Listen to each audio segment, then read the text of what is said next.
bem-vinda! Que bom, Obrigada. convidada entrando em ponto, a primeira a chegar, que Ai, maravilha! para quem é professor, pontualidade é tudo nesse mundo. Ainda vamos falar sobre isso. Maravilhoso! Exatamente, ó, vovó chegou, Lívia chegou, tem uma galerinha chegando, Silvia, bem-vindas, bem-vindas. Então, Paula Trabuco, professora universitária, gestalt terapeuta, psicóloga. Então, a sua apresentação vale para as duas, né? Eu também, psicóloga, gestalt terapeuta, professora universitária. Estamos aqui hoje para falar sobre a vida acadêmica, né? Então, hoje é o adoecimento do saber, quando a vida acadêmica produz sofrimento, né, Paula? Então, você estava entrando, e eu estava falando que é a primeira da série, né, sobre a loucura do trabalho. A ideia era esse mês de maio, né, que é em comemoração ao mês do trabalho, ou mês do trabalhador. Eu prefiro dizer que é o mês do trabalhador, das lutas trabalhistas, né? E uma coisa é atividade, né, outra coisa é uma luta, né? Então, o quanto que é importante a gente falar sobre as relações de trabalho, e não só sobre as relações, mas sobre a precarização das relações de trabalho, né? E hoje, falando sobre a vida acadêmica, né? Que engloba não só os docentes, mas também os discentes, né? Com certeza. Isso é muito Pronto. importante, a gente olhar todos os personagens e atores dessa construção social que faz parte da nossa vida desde que a gente nasce. Exato. E deu uma travada. Eu travei, gente? Ou foi a Você Paula que travou, travou? você travou para mim. Voltou. Voltou? Porque aí, se Voltou. ficar travando, eu tiro, eu estou no Wi-Fi. Mas aí, se travar, eu coloco no 4G. Tá bom. Tá? E como é que tá, gente? Tá de som? Como é que tá de som, de imagem? Vai dando Como que tá? notícias para nós. Isso, gente. Conversem com a gente, digam como é que tá por aí. Então, como que tá? Você tá me ouvindo bem, Paulo? Estou te ouvindo bem. E você consegue me ver, me ouvir? Tá bacana a Sim, internet? Tá travando? tá perfeito aqui para mim. Travou uma vez só, mas já voltou. Né? Então, né, como você já acompanha, eu sempre começo, né, falando sobre, ou trazendo um tema, uma frase, um trecho, né, de uma poesia, uma música, ou então um disparador. Hoje eu trouxe dados, né, da Organização Internacional do Trabalho, que fala assim, isso, vou começar com um dado de 2011, há 10 anos atrás. A profissão docente é hoje considerada uma das mais estressantes, uma profissão de risco. E agora, em 2021, falando sobre a pandemia. Isso também a Organização Internacional do Trabalho, a OIT. A pior crise global desde a Segunda Guerra Mundial, que afeta 3,3 bilhões de trabalhadores. Então, se há 10 anos atrás já era considerada uma profissão de risco, né, uma das mais estressantes, e durante uma pandemia, como será que fica isso, Paula? Um grande desafio, um grande convite para a gente repensar essa profissão e esse lugar. É sempre importante, quando a gente fala de ser professor, que a gente não esqueça que antes de sermos professores, nós já fomos alunos. E tão apaixonados por esse lugar que invertemos a situação e continuamos nesse lugar da docência, da aprendizagem, do saber. E eu acho importante pensar que 20, igual, por exemplo, 22 anos da minha vida, na verdade até hoje, eu tenho 30 anos, eu ainda estou como aluna. Eu não deixei de ser aluna. E às vezes o professor ele esquece desse pequeno detalhe. que o momento da vida dele ele já teve naquele outro lugar. Assim como o próprio aluno esquece também que aquele professor já esteve no lugar de aluno, que ele compreende tudo que está se passando nessa relação. Então, esse lugar do saber, quando a gente pensou nessa live, né, Manoel, de o adoecimento do saber, esse saber ele já passou por grandes configurações e muitas etapas da existência humana.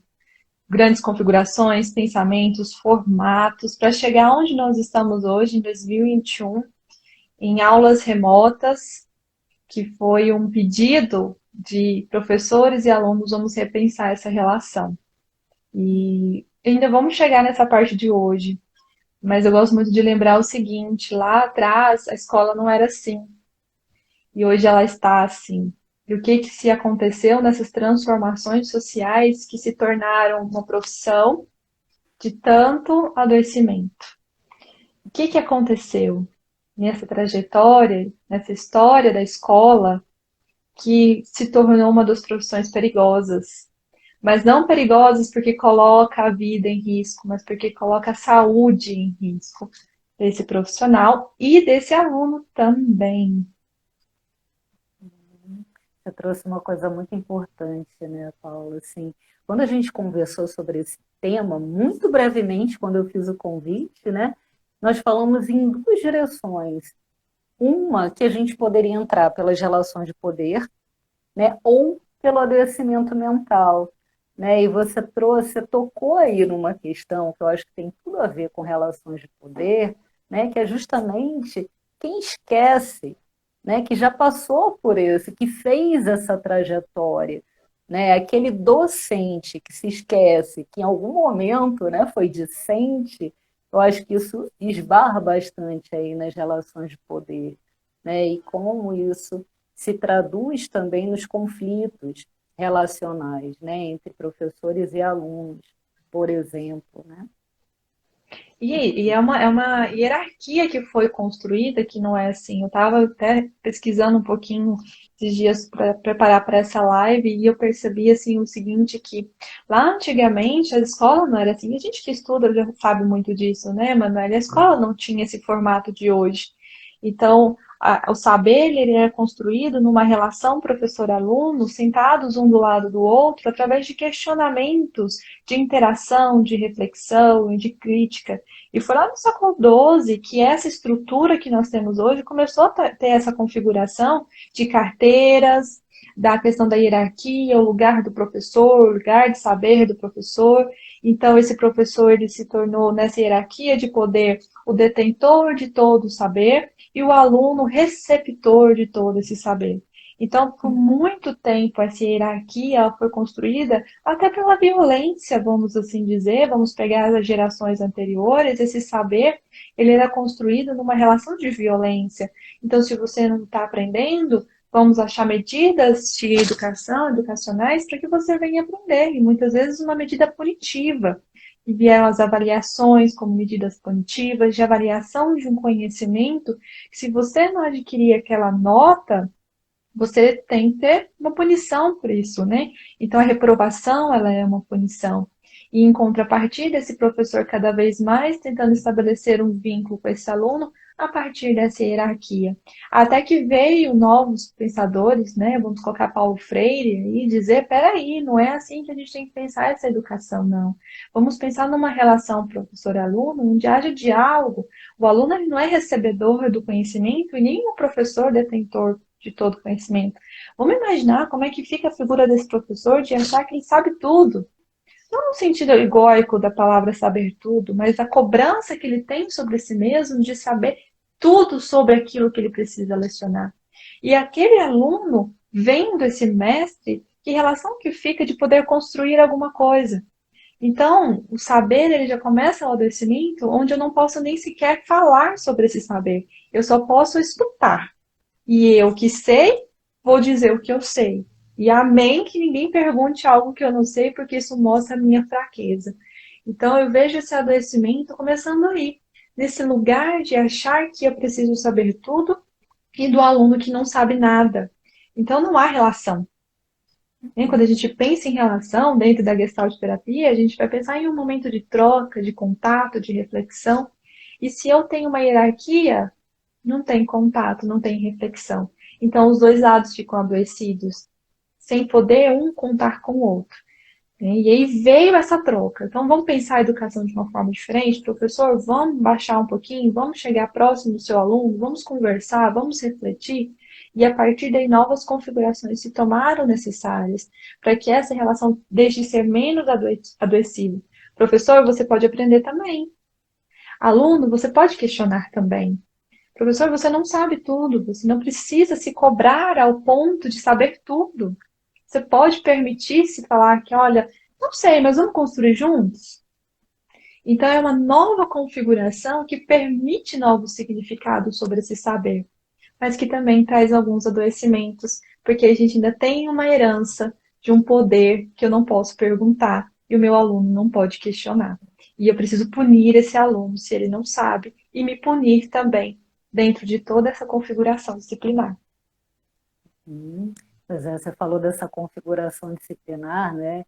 E viva Michel Foucault, né? Que ele vai falar de uma sociedade Controle. disciplinar, né? O controle, corpos, a construção, não a construção de uma partilha, né? De saber, né? Ou de saberes, mas a construção de corpos dóceis, Isso. né? E assim, a própria palavra aluno, né? Aluno é o quê? É um ser sem luz, né? Então, sim, isso diz muito, né, da construção desse saber e de um adoecimento. Eu adorei esse nome que você deu, né? Isso, você deu o título da live. Numa primeira conversa, você falou, né, sobre esse adoecimento do saber, né? Então, quanto que é Justamente porque importante. porque se ele é um aluno sem luz, então ele não tem a capacidade de criar em cima disso. É tudo muito rígido, e a rigidez a gente sabe que adoece. Aquilo que é rígido, cristalizado, que não permite novas configurações, adoece o sujeito. Então, o aluno, dentro desse controle disciplinar dos corpos, como Foucault traz, justamente um controle do Estado sobre o ir e vir desse sujeito, então a criança, desde que nasce, ela já é submetida a uma configuração disciplinar, onde ela fica sentada cerca de 4 ou 5 horas por dia, tendo que manter o controle desse corpinho, né? Vamos pegar a educação infantil, que é o momento de descoberta, de poder mexer, movimentar, construir esse corpo. Ele fica lá cerca de 5, 6 horas no dia, parado, estático, sentado, de coluna ereta. Gosto muito de dizer assim, elegante, sente elegante, como eu já escutei em muitas escolas. Ele precisa controlar esse corpo. E como é que eu vou ter um conhecimento? Como é que eu vou gerir esse conhecimento se eu não posso nem me movimentar frente a esse conhecimento? Eu não posso flexibilizar a minha criatividade, de repensar novas formas. E esse professor lida com isso. Então, ele lida com segurar uma energia de um aluno que está sentado o tempo todo olhando para ele, e ele precisa dar uma forma de controlar. Ai desse professor que não tiver disciplina. Eu recentemente eu escutei um poema do Cora Carolina, ele fala que o bom professor não é aquele que tudo sabe, mas ele é aquele que media através do respeito e da disciplina da sala de aula. E eu fiquei, Cora Coralina, falando de respeito e disciplina da sala de aula. Mas olha o contexto que ela traz esse poema. De um bom tempo atrás, onde o professor ele tinha que ter disciplina. O bom professor é aquele que disciplinava a sua sala, controlava seus alunos. Olha a cobrança desse professor que nem ele mesmo podia ter movimento sobre o seu corpo. Porque para ele controlar o corpo do outro, ele precisa controlar o dele primeiro. Então, ele tinha que manter a sua própria rigidez frente a esse conhecimento. Então, essa rigidez de algo que precisa de criatividade, de reflexão, adoece, não tem espaço para criar. Tem apenas espaço para copiar, para reproduzir aquilo que já foi dito. Exato. E você está falando de uma construção de uma subjetividade. Né? E como construir essa subjetividade? Você falou de um contexto, quanto que é importante a gente olhar para um contexto social, né? Dessa construção dessa subjetividade, né? Em que não há espaço para a criação.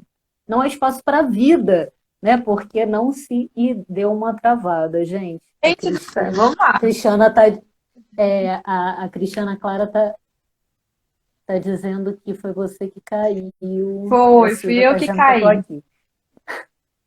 Fui eu que Voltou! caí aqui, voltei.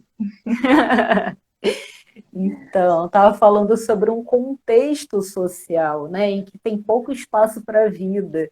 Eu ia começar a falar sobre o exemplo da flor, né, que não se vê a flor ao vivo, por exemplo, para se falar sobre a flor, né, se desenha, se representa a flor e é uma única flor a ser copiada. Não existe, né, não é cada um ter a sua flor, né, a sua própria representação de flor, né? Então, vai-se com isso, né, se constrói, né, subjetividades, e o quanto é importante olhar para o contexto social também na construção de um adoecimento, né, que não é um defeito de fábrica daquele indivíduo, é um olhar individualizante para aquela pessoa e para aquele adoecimento, né, ou como um problema daquela pessoa. Mas como que é esse contexto social aí que produziu um sofrimento, né? Senão a gente corre o risco, Emanuele, de culpar, de achar culpados. Então a culpa é do professor. Não, a culpa é do aluno. E aí, na realidade, não existe culpados. Existe uma relação, sujeitos que estão lá presentes dentro de uma configuração, fazendo aquilo que é possível dentro das suas próprias realidades. Então, eu sempre faço um convite, quando falo sobre esse tema, de parar de achar culpados. Ah, a culpa é do professor. Não, a culpa é do aluno. Não, a culpa é da instituição. Não, a culpa é do sistema. Não, vamos parar de culpar e achar novas formas de achar o saudável desse saber. O saber ele é muito bonito, ele é muito importante. E ele é necessário de movimento, de criatividade, de reflexão, de questionamentos. Então não existe o culpado.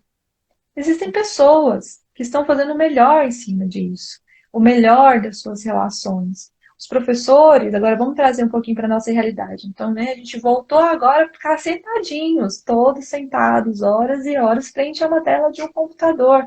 Eu estou desde as 8 aqui, em frente ao meu computador, dando aula, atendendo, agora na live. Então, eu fico imaginando como fica o meu corpo frente a isso. E tantas outras pessoas. E como que fica o corpo do aluno também? Então, é necessário, em vez de achar culpados e responsáveis por aquilo que está acontecendo, mas achar formas de compreender a subjetividade e o sofrimento de cada um frente a esse saber. Então, eu, professor, tenho minhas limitações, tenho os meus sofrimentos, tenho o meu adoecimento, porque eu não sou só professora, eu sou pessoa, eu sou mulher, eu sou esposa, eu sou filha, eu sou amiga, eu sou um tanto de relações que perpassam a minha existência. E o aluno também. O aluno ele não é só aluno, ele é aluno, ele é filho, ele é esposo, ele é amigo, ele é tudo isso. E todas essas configurações precisam entender dentro desse saber.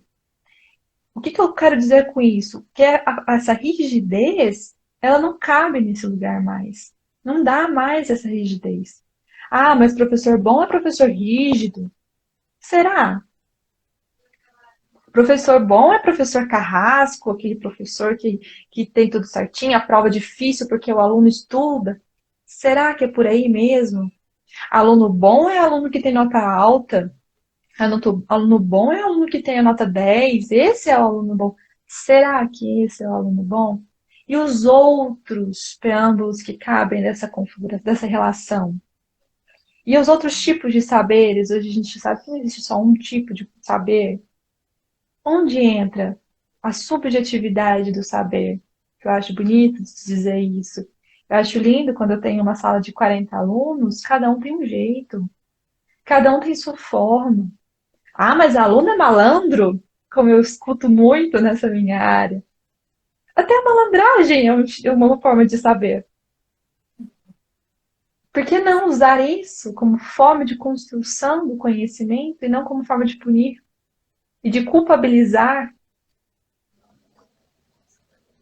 Você falou uma coisa maravilhosa, né, que é a construção de um saber E também é importante olhar para hoje, né? O que está acontecendo? Como a gente se relaciona hoje nesse contexto, e agora mais ainda nesse contexto de pandemia, é uma coisa absolutamente nova, né? Não havíamos vivido nada disso até então, né? Então, como que a gente está, né, construindo esse momento e também olhar para trás? Por que que eu falo muito isso com os meus alunos, né? Por que que é tão importante olhar para a história? Por que que é tão importante olhar para as coisas como elas eram antes? Porque se elas mudaram, né, se elas, por exemplo, hoje o aluno ele não ajoelha mais no milho, não cabe mais. A palmatória, por exemplo, não cabe mais, né? Punições físicas não cabem mais. Hoje é uma outra realidade. E por que que é importante olhar para trás?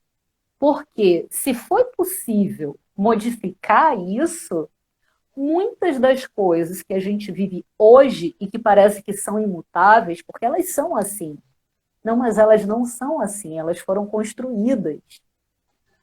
Né? Então, se elas foram construídas, novas coisas podem ser construídas também. Novas realidades podem ser construídas. Então, se a gente olha, por exemplo, para um sistema, né, que é absolutamente competitivo e perverso, pode, né, podemos, enquanto sociedade, construir um novo sistema que seja colaborativo, por exemplo, né, e novas formas de construir esse saber, né, que não pela competitividade, que não, né, nessa perversidade mesmo, né? E essa Então, colaboração ela tem que ser construída desde as primeiras relações com a escola. Então, lá no ensino primário, lá no ensino infantil, essa colaboração ela não existe, porque eu vou dar a estrelinha, né? Vamos pegar as primeiras situaçõezinhas aí que acontecem. Vamos dar a estrelinha dourada para quem for melhor, prateada para quem for não sei o quê. Então, aí já começa a mostrar que não há o senso de colaboração dentro desse espaço. É sempre um espaço de competição.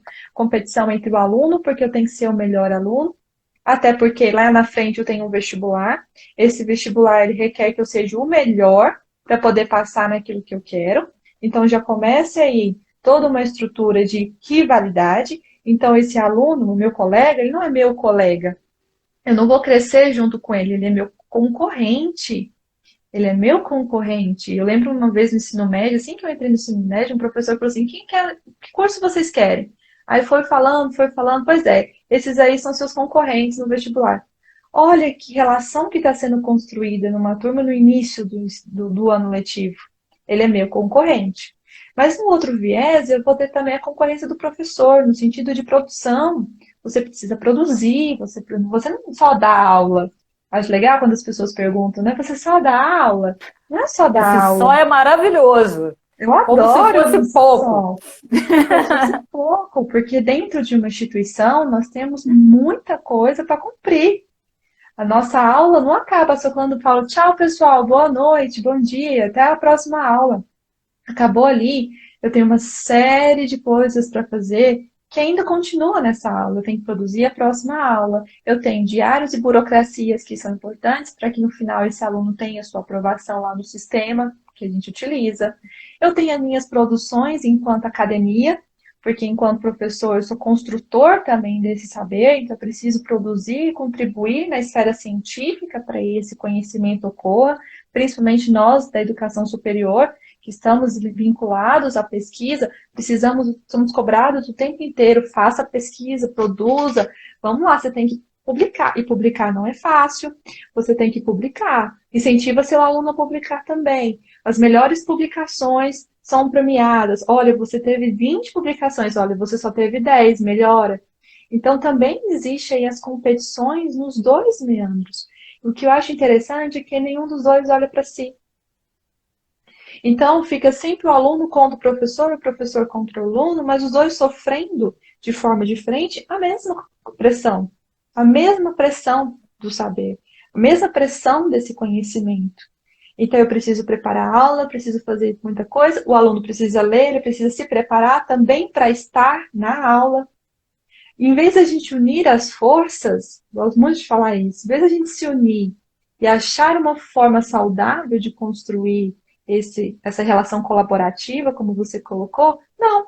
Eu fico achando culpados, nunca me colocando, prontificando a ajudar o meu aluno e permitir que ele me ajude também.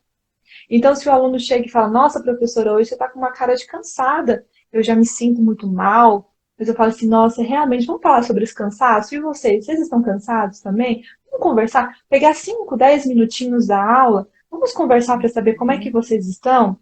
Como é que eu estou também? Nossa, professora, sério, a gente pode falar? Pode. Por que não construir esse lugar? Se nós passamos tanto tempo na vida do ser humano, quantos anos os professores passam construindo o sujeito? Por que que eu não posso dar espaço para que ele fale? Por que que eu já preciso de cara jogando informações, cumprindo tabelas de um plano de aula, sem permitir que a relação ocorra?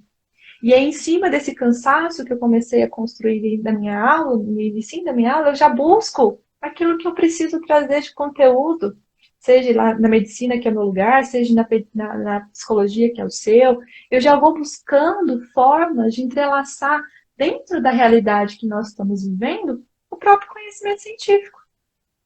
Mas a gente exige que o aluno participe, exige que ele traga previamente o estudo, mas eu não dou nem espaço para o diálogo. É a imposição. É a imposição da relação. Fala, vamos lá, gente, eu quero ouvir vocês. Vocês estudaram? Vocês leram? Vocês assistiram o filme? Eu fiz isso com meus alunos hoje. Vocês assistiram o filme que eu passei? Vamos conversar. Traz essa relação, esse espaço. Vamos conversar. E aí, o que aconteceu que vocês não assistiram o filme? Ah, estamos cansados, não deu tempo. Vamos falar então sobre esse cansaço em relação à temática de hoje da aula, que tal? São oportunidades que nós temos para nos aproximarmos uns dos outros. E para que esse adoecimento ele se torne saúde, resgates. Porque aí é uma construção do saber na relação. É isso que você está propondo. Eu queria falar uma fala aqui. Queria falar uma fala, é ótimo, né?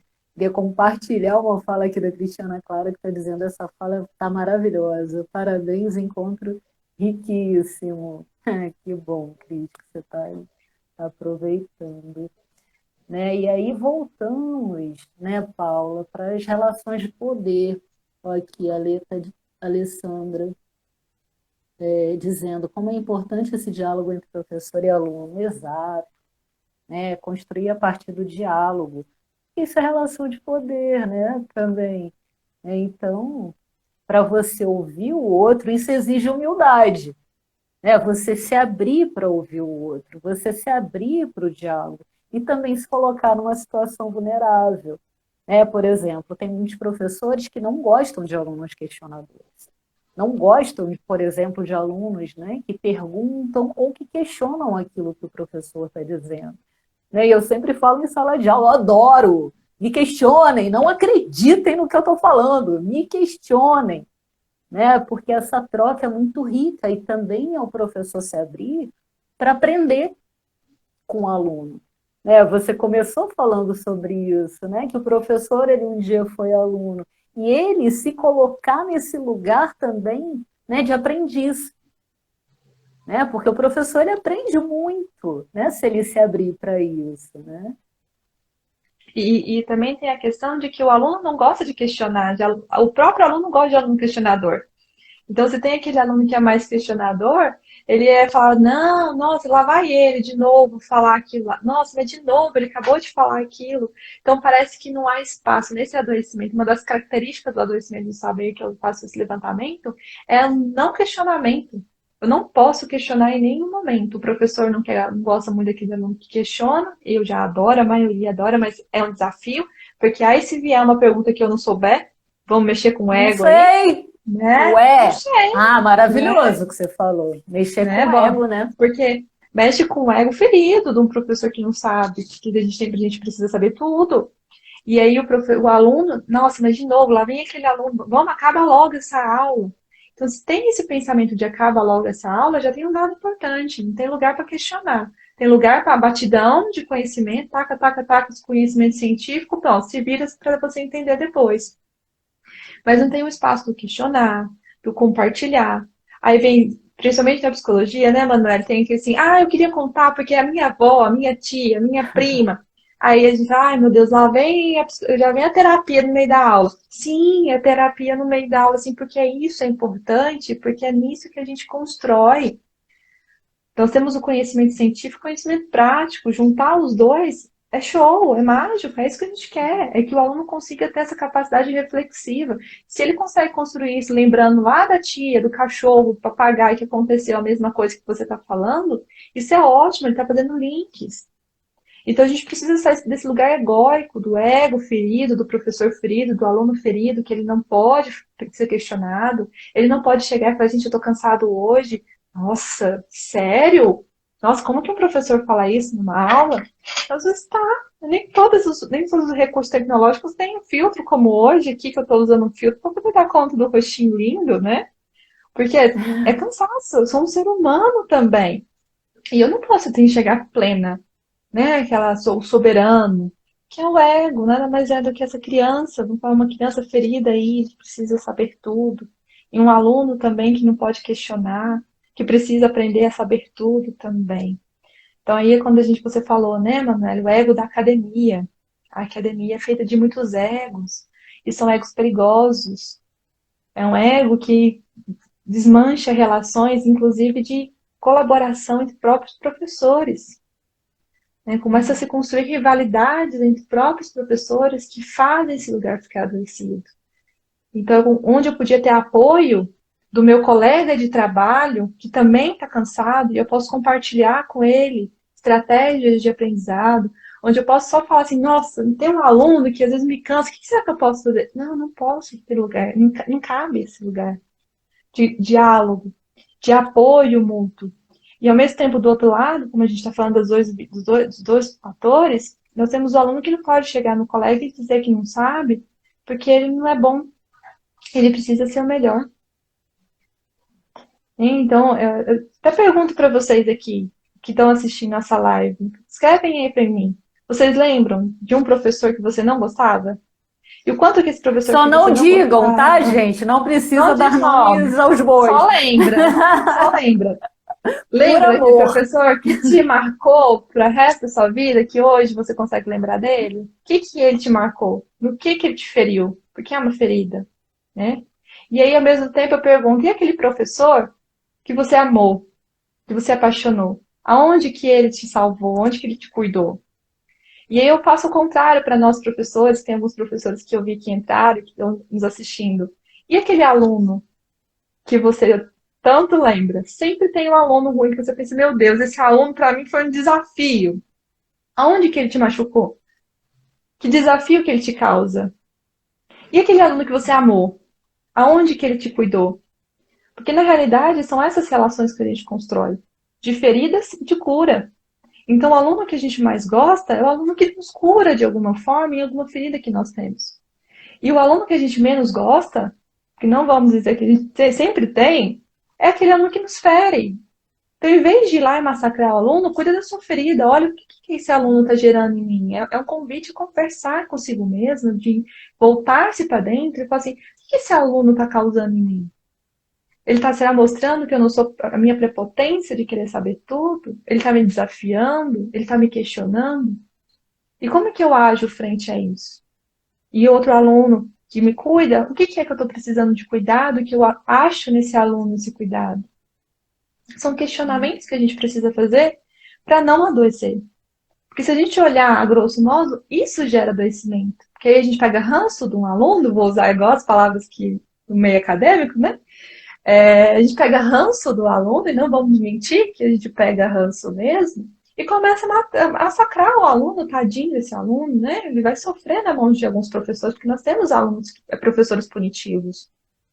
Mas aí o convite é, o que esse aluno gera em você? Porque todo aluno gera alguma coisa no professor. E é o mesmo convite ao contrário. O que esse professor gera em você, aluno?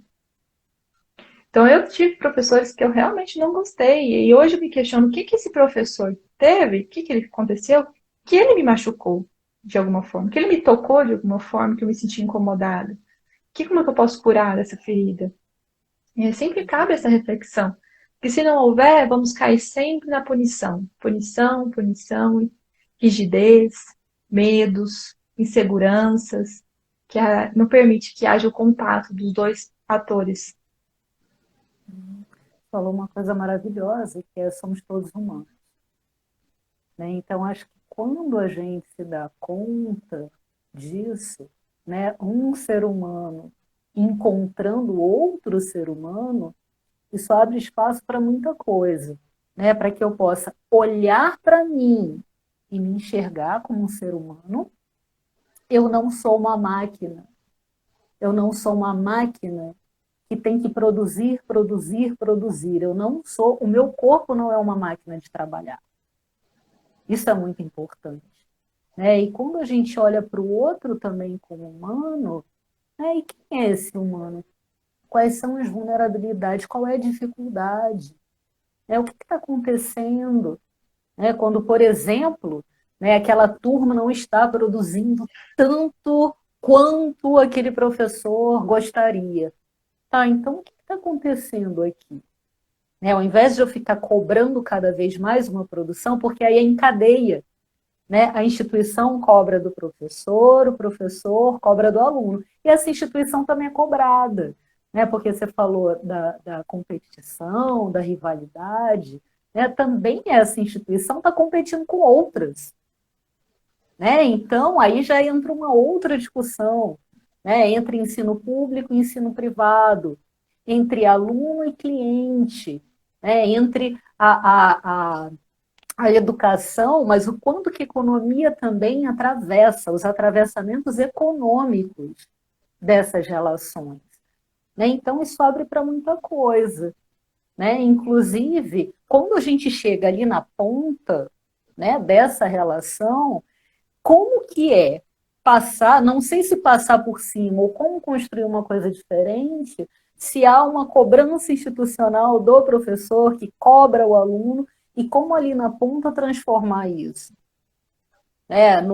Tá, então, o que será que está acontecendo? Né? Se a gente for olhar para o contexto da pandemia, se a gente for olhar para o nosso corpo não como máquina, mas como um ser humano, passando por um momento, né, de um momento jamais vivido, de dificuldades múltiplas, né, e únicas, do adoecimento do professor, da perda, né, um professor enlutado também, e no momento em que o aluno também está enlutado, em que o aluno está adoecendo, não considero possível, né, trabalhar só conteúdos, conteúdos, conteúdos, sem trabalhar a relação nesse momento.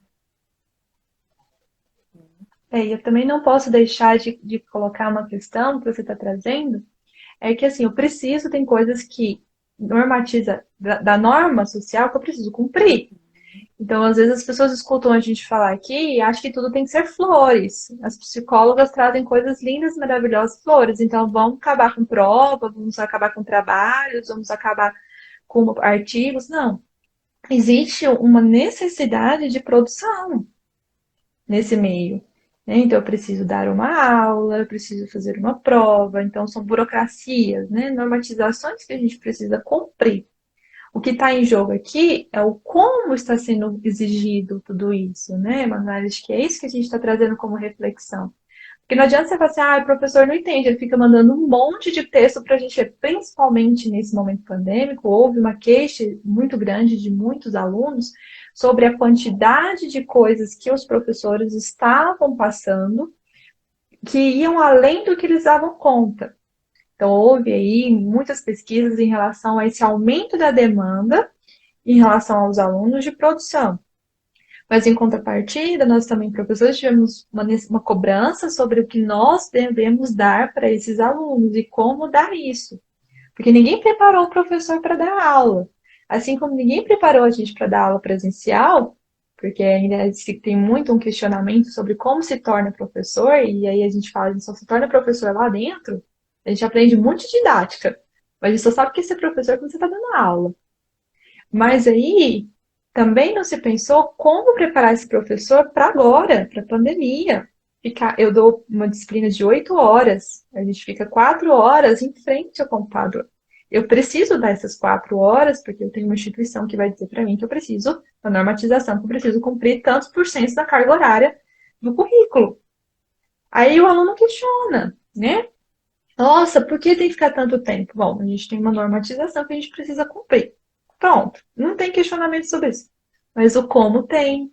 Então, como que Uhum. eu posso fazer para essas 4 aulas serem 4 aulas que vão render, não render no sentido de produção, mas de qualidade de aprendizado, de qualidade de relação, de qualidade de pessoas que estão ali escutando, interagindo, né?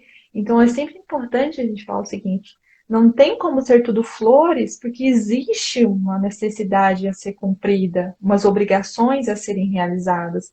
Mas o como eu vou fazer isso é que é importante. E outra coisa que você colocou, Emanuele, existe aí uma cobrança. Então, a instituição é cobrada, que cobra o gestor, que cobra o professor, que cobra o aluno. É como se fosse uma reprodução da violência. Então, se chegou em mim como professor, chegou em mim como gestor, uma cobrança, será que eu preciso reproduzir ela da mesma forma para o próximo? Eu sou cobrada, eu tenho uma instituição que me exige, eu tenho um contrato. Mas será que da mesma forma que eu sou cobrada, eu preciso exigir do meu aluno? Será que eu preciso manter essa relação de poder dessa forma? Ou eu posso cobrar do meu aluno sem massacrar ele? E será que o gestor que é cobrado pela instituição precisa cobrar do professor também uma produção da mesma forma como ele é cobrado? Então, esse efeito cascata. Em algum momento, dá para se parar e mostrar que existem novas formas.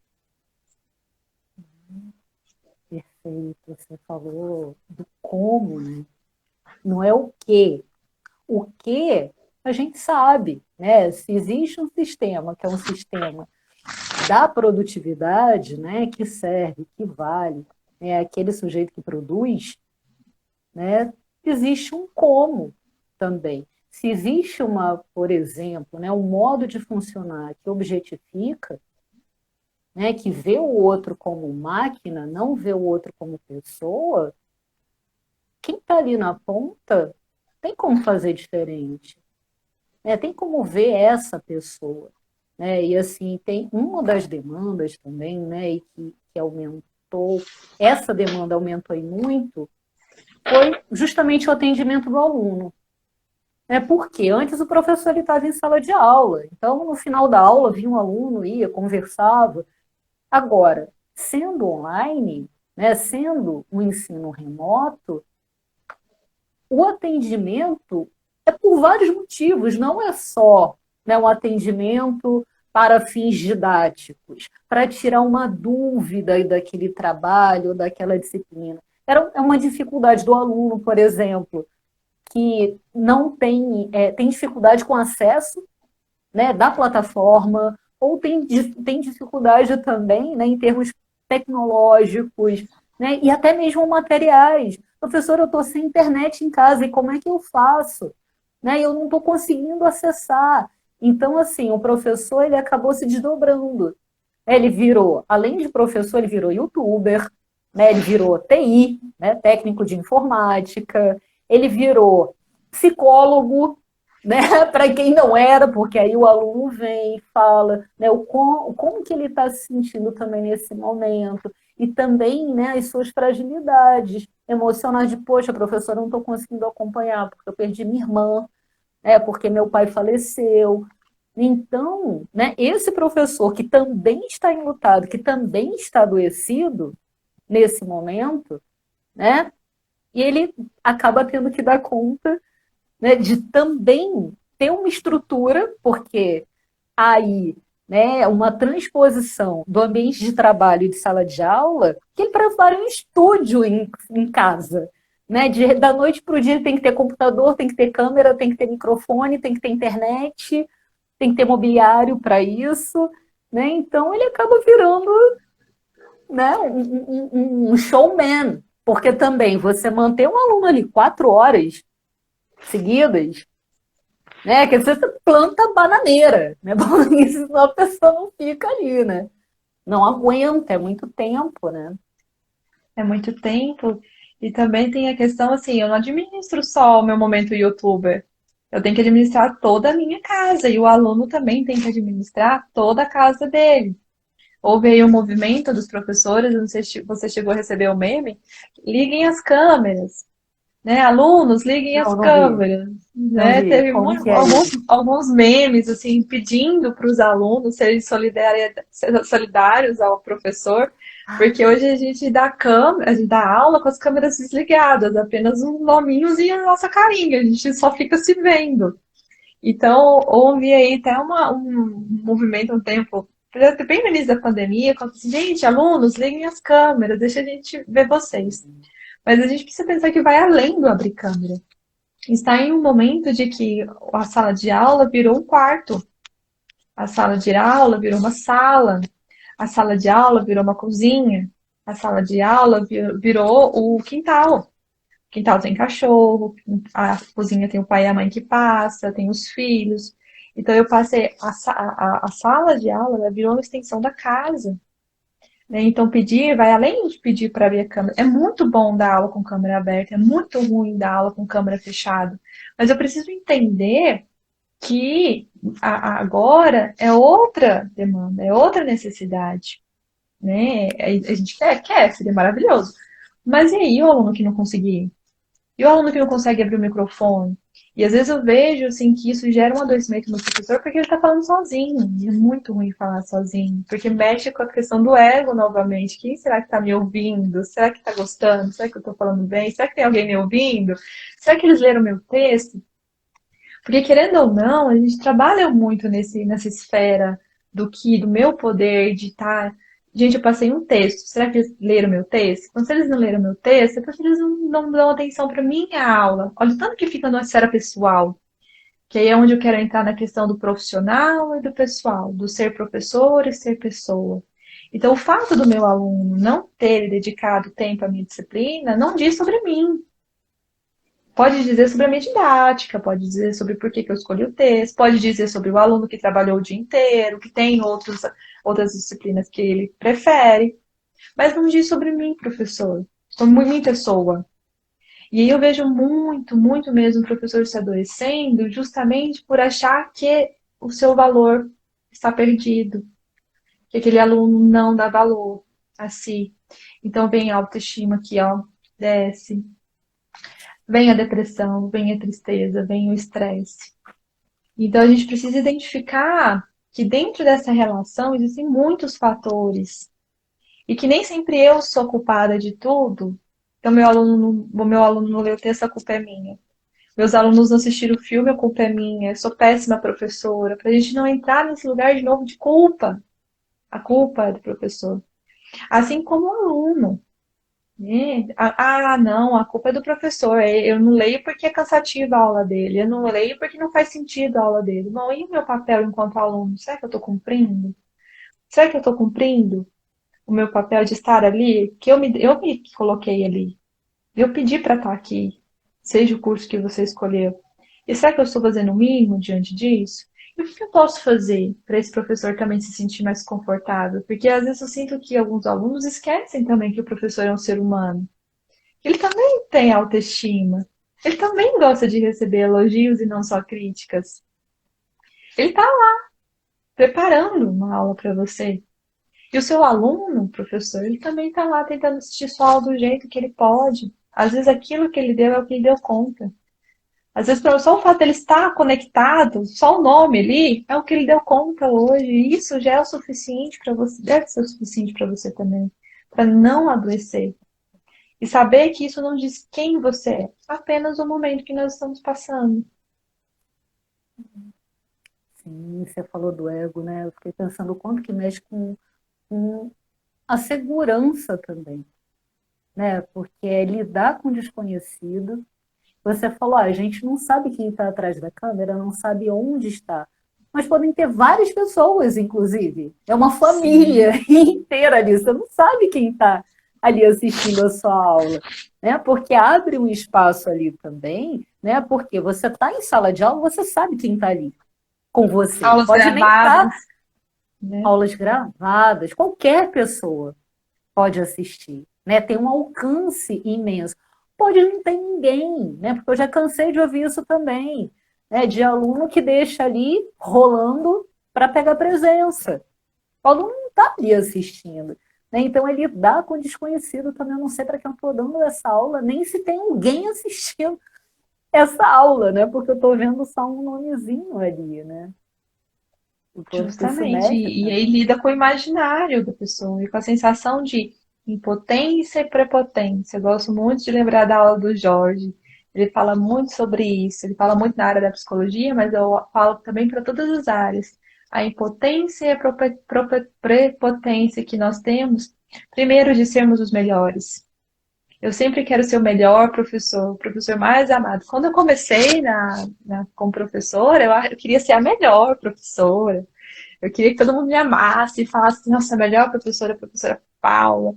E eu comecei a ver que para conseguir isso, eu ia me adoecer. Porque eu lido com 40 subjetividades, 40, 50, às vezes eu pego 5, 6 turmas, são mais de 100, 200 alunos. Imagina eu querer agradar 200 alunos e ser a melhor professora de 200 alunos.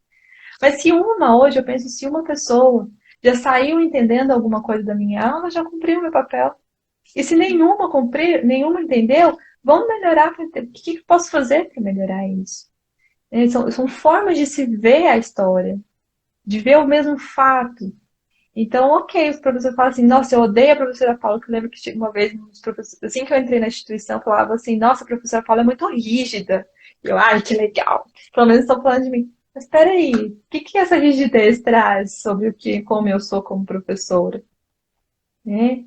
Ah, não, a professora Paula é muito boa, ela é super legal, ela entende a gente. Isso é bom, mas e aí? E a parte também dessa relação? Então, são estereótipos que estão sendo construídos que a gente precisa entender, que diz sobre quem nós somos como professores, e não só como pessoas. E essas relações vão sendo construídas a partir dessa forma. E aí, aquele aluno, né? Ai, o professor não gosta de mim. Ai, o professor faz cara feia quando eu falo. O que isso está dizendo sobre mim como pessoa? Da minha forma de me relacionar com o saber? Que tipo de aluno que eu sou? Que tipo de aluno que eu estou nesse momento? Não é que eu sou, né? Na verdade é que eu estou. Porque tem uma disciplina que eu sou uma aluna, na outra disciplina eu sou outra aluna, com uma professora eu sou outra aluna. Nós somos vários alunos frente à diversidade de matérias e de momentos dessa academia. Então, eu acho que a palavra-chave que eu gostaria de dizer é: não cabe rigidez nesse saber. O adoecimento, ele vem dessa rigidez do saber. E o saber não cabe rigidez. Ele cabe relação, reflexão, criatividade, movimento, fluidez. Aí sim a gente pode pensar num lugar saudável do saber, do cuidado do saber, mas rigidez nesse lugar não cabe. O adoecimento do professor, o adoecimento da instituição, o adoecimento do aluno, ele vem dessa rigidez. Rigidez dessas relações que precisam, sempre como a Ellen colocou aqui, serem ressignificadas, reconstruídas, recriadas frente a cada situação e cada época que nós estamos. Exato. Né? E a psicanalista Márcia também colocou aqui bom dia, que live, boa noite, que live maravilhosa. Né? Que legal, gente. Eu acabei perdendo aqui, eu não. Você viu algum comentário que a gente já está no finalzinho, ou alguma Acho que pergunta foram que você todos. queira responder? Eu acho que falamos todos, né? Uhum. Que a Ellen você já falou agora. Estamos no finalzinho e você falou uma palavra maravilhosa que eu amo, que é cuidado. Né? Então, o quanto que também teve uma coisa que a gente não falou aqui, né? Mas eu acho importante porque a gente está falando da educação como um todo, né? Desde os pequenininhos até aí o ensino universitário, né? E para frente. Agora, quando a gente fala do ensino universitário também, o quanto que essa relação de cuidado e de acolhimento, né, do outro, o quanto que essa troca, né, humana reverbera lá na frente também, com esse profissional. Né? Como que esse profissional, né, aqui na minha área, né, da psicologia, como que esses futuros psicólogos vão se relacionar, né, com as pessoas, com seus clientes, com seus pacientes, ou seja lá que tipo de relação profissional que vá ter, né?